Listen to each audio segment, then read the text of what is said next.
Welcome.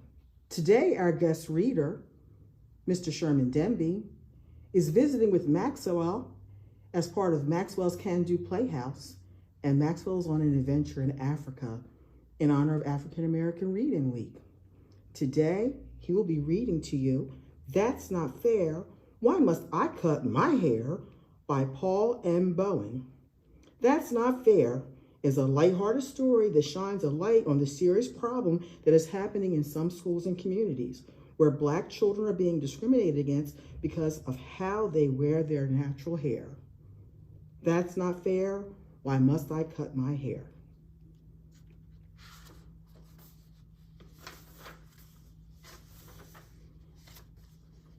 Marcus was having a terrible day at school. His teacher just told him his hair was against the rules.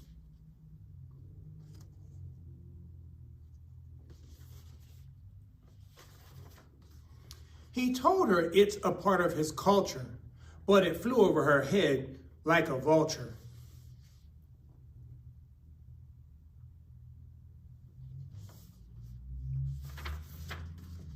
He told her he has been growing it since he was a baby, but the facial expression did not change on this lady.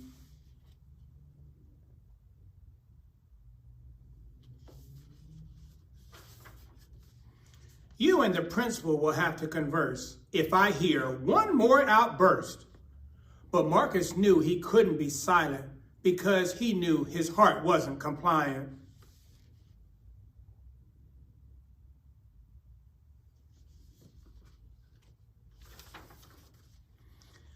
That's not fair! Why must I cut my hair?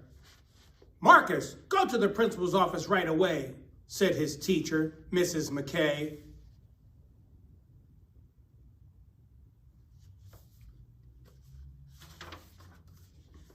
Marcus left the classroom abruptly as he went to the principal's office reluctantly. You're a good kid, Marcus, so why is your teacher in such disgust?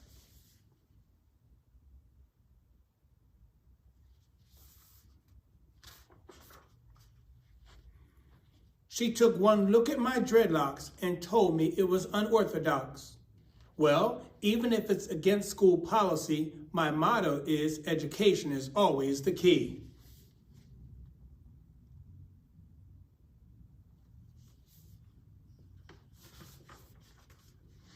Marcus returned to the class with the principal as he told the teacher her behavior was unacceptable. She was very apologetic as she begged and pleaded.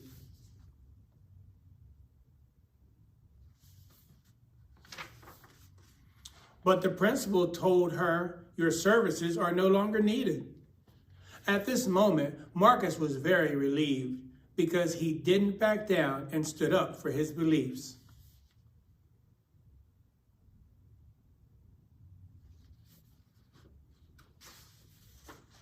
The end.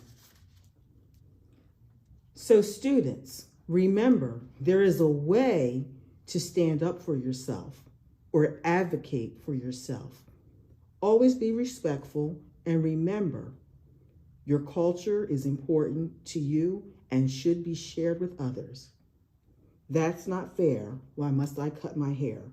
Brought to you by Bridgeton Municipal Alliance Youth to Youth, promoting drug-free, bias-free, and violence-free choices since 1991. This is part of Maxwell's Can-Do Island and the I'm Possible in Can-Do Island series, where you can do and be anything that you put your mind to. Hope to see you again.